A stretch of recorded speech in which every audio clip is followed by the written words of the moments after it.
Okay, so at this point, we wanted to do a new section that we call Business Supermodels. And it's pretty much specific business models within certain lifestyle choices or just that people, normal people, have the ability to create with almost nothing or a few $1,000s.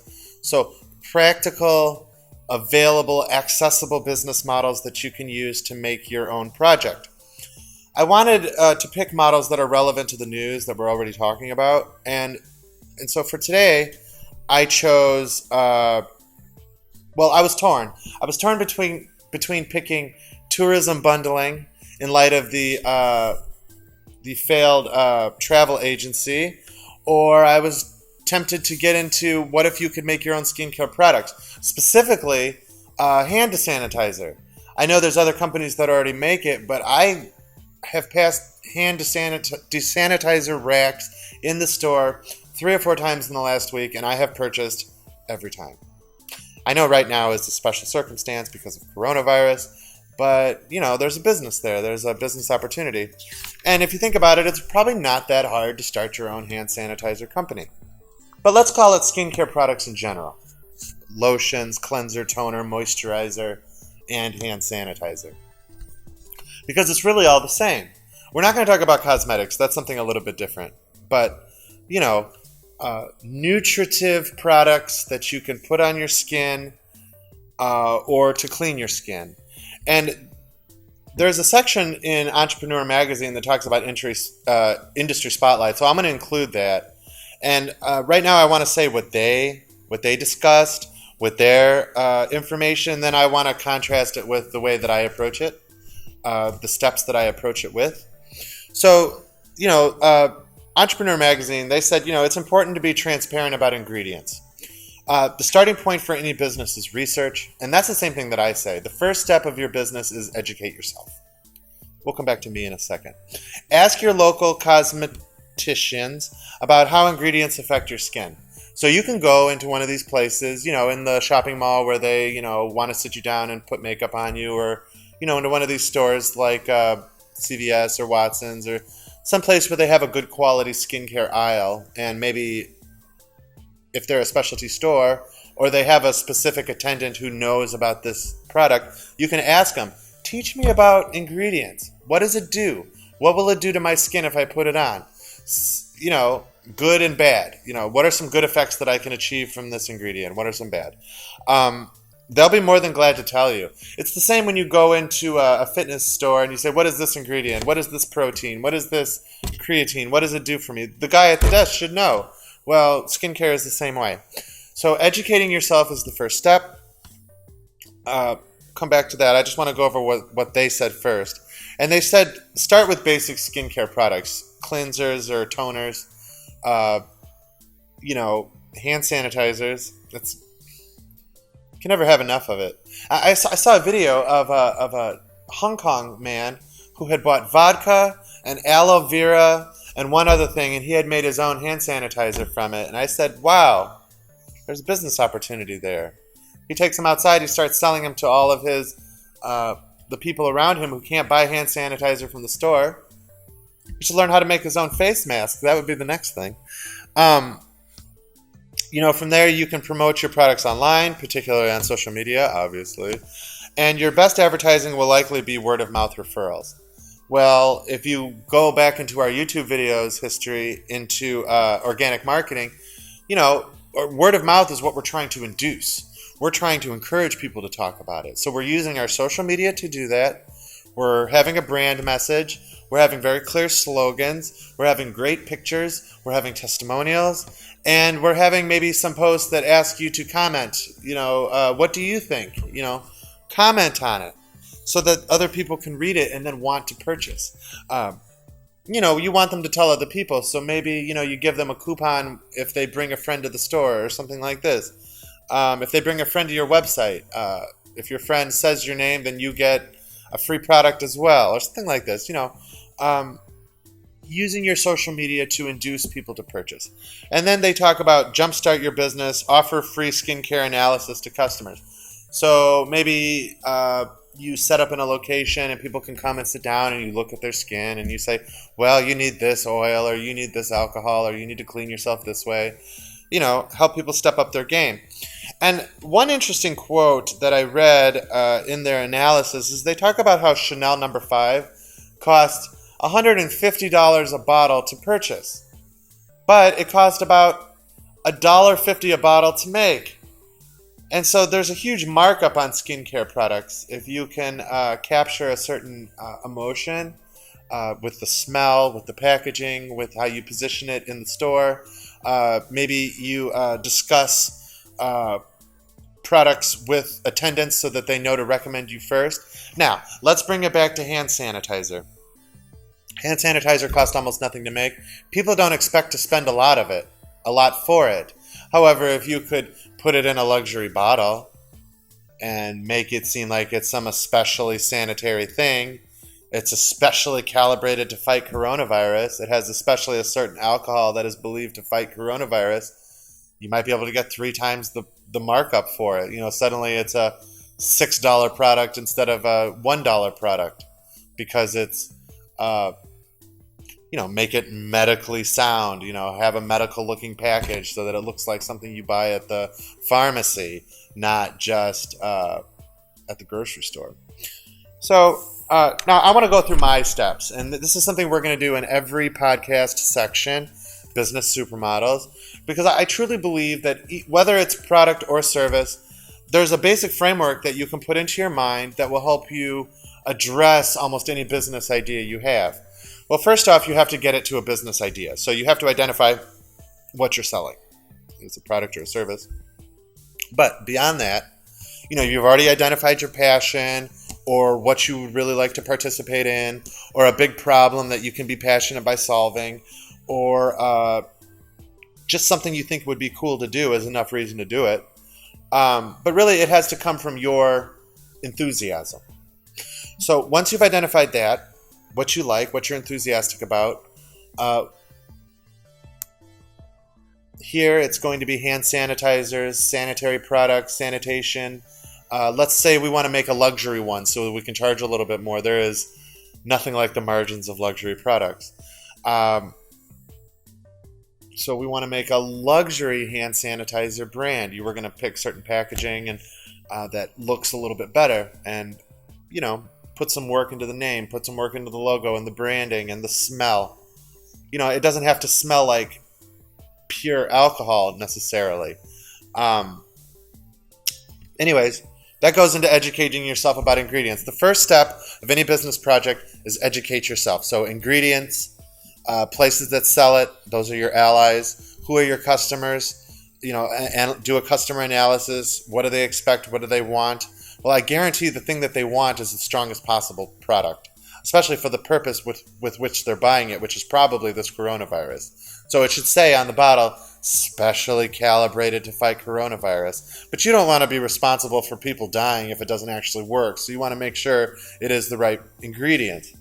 And then finally, you want to educate yourself about your competitors. Purell, they make hand sanitizer. There's a lot of off-brands, and then you spray it on yourself. You're like, well, that's alcohol. That's right. It's sanitizing me because it's alcohol. Kills germs because it's alcohol. Pretty simple to understand. How long does it last on your skin? Is it a gel? How long does it take to dry on your skin? One of these cosmeticians would probably know the answers to these. Probably the ingredients you most would like to use are a little bit more expensive, which is the joy of deciding that you're going to actually be the best ahead of time. We're going to make the best product. We are going to spend a little bit more to put the best ingredients in it, and then we're going to charge way more because that's what luxury is. Look at this beautiful bottle. Look at the delightful smell you get from sanitation, which is unusual. Look at the feeling you get knowing that you're using the best materials in a product that may save your life. So, beyond that, after you educate yourself, you need to establish yourself.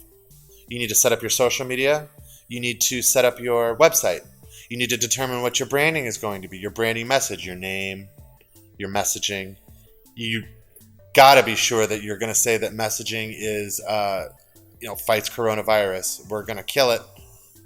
You want that to be because it's current, it's right now, it addresses a big problem right now. So you want to establish your social media, and you want to get everything posted so that it looks like it's consistently branded. And that gives credibility. It adds credence to your luxury branding story.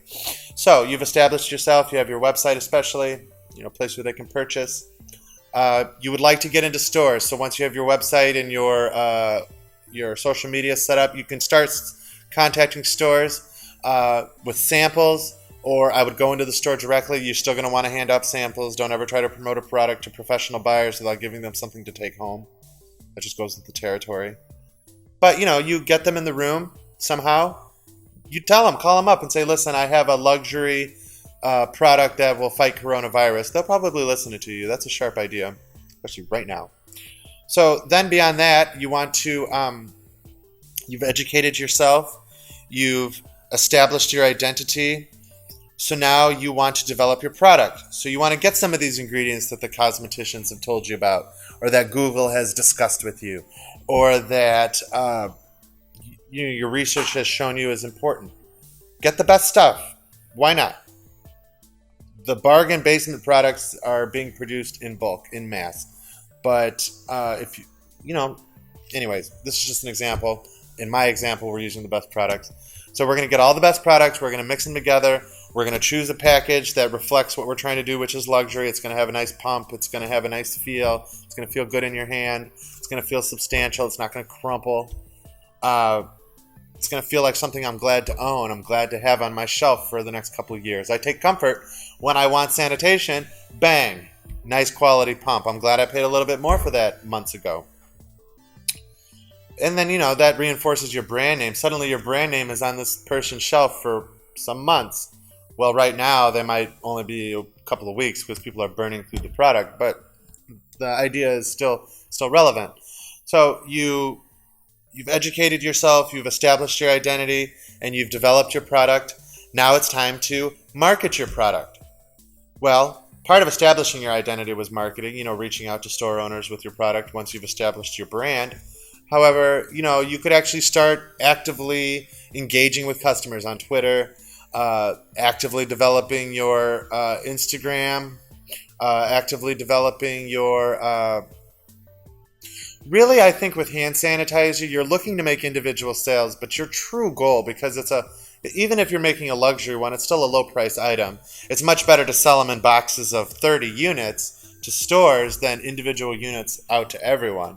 I think both should be available. And, if you want to buy an individual unit from our website, there'll be a shipping and handling charge, so it's a little bit more profitable there. But business to business bulk is probably your best bet. So that's marketing yourself. You want to do your organic marketing, business to business. You want to do your direct to customer marketing, which is probably more paid advertising. But also you could probably organically market to customers as well. For instance, you organically market to the superintendent of a school. You contact him on LinkedIn. You draw his attention to your social media and your website. And he sees it. And he says, okay, I'm going to buy this for our school district because we want to make sure every teacher has a bottle of hand sanitizer on their desk. Give me 400 of the industrial size. Well, that's not exactly business to business because the school is an end user. And it was one person who made the decision, just like business to business. But it would have been organic marketing that brought that home to you by going out and approaching them through Twitter or approaching them through their LinkedIn or approaching them through their email, specifically with, I mean to talk to you. I, Ryan, wish to talk to you, Mrs. Adams, Superintendent of School District 1, about my products. So I've purposely reached out. I've purposely written this email with her name at the top and my name at the bottom and district-specific information to demonstrate that I wrote this specifically for her. And it's true, you're probably going to have to do this for everyone. Maybe eventually you'll develop it into a form letter with a few details that you know specifically where they are so you can change them for District 2, District 3, District 4. But the fine points will probably stay the same. We want you to look at our product. We think we're the best. We are proven to fight corona. We We have done tests. Here's a link to where our testing can be read. If you really want to fight this, don't put your eggs in the basket of a pre-coronavirus product. Put it in the basket of a post-coronavirus product that has been developed with the sense that we're going to fight coronavirus, not we're going to fight the common flu. So that's an example of how you would market your product. Direct marketing. It's an example of your messaging that you could use. Beyond that, beyond marketing your product, then it becomes product delivery. So are you going to be sold in stores, or are you going to be sold online? Are you going to be sold online in bulk? Are you only accepting orders of 100 units or more? Are you shipping bulk orders directly and individual orders directly? Are you shipping huge bulk orders to stores? Are you shipping moderate-sized bulk orders to, for instance, school districts or doctor's offices or office buildings of various sorts? You know, I don't know of a single office that doesn't have hand sanitizer all over the place right now. Product delivery, and you want to make sure it's on time. Of course, it doesn't matter what product you have. Timeliness really is a big factor. Especially with professional buyers. So then, finally, it becomes about customer satisfaction. So you want to constantly be making sure that your product does what it's supposed to do. If you have a whole office building of people using your safety sanitation stuff and an outbreak still happens in the office, well, it's probably not your fault. Specifically, I mean, there's only so much you can do, but it would look better if the angel of death passed over offices where your products were prominently placed. I gotta believe somebody's going to talk about it. Yeah, we didn't get it. We've been using this new sanitizer. Smells a little bit better too. Luxury. So that's just a way of differentiating yourself, addressing a problem, and then backing up your brand mission with follow-up. Hey, how have you liked our products? Well, I really liked your products. No one in our office got sick. Oh, that's great. Would you tell some of your colleagues for us? Oh, sure, no problem. Of course. People want to help you and you help them. And if you help them not get sick, then you're in business. So that's the sections. Educate yourself, establish yourself, develop your product, market your product, deliver your product, and then customer follow-up. That's 6 steps. Relevant to every business. I hope it helps you think about this one. Maybe you'll go out and buy some vodka and aloe vera and mix up your own hand sanitizer. This time next year, you're a millionaire. I don't know.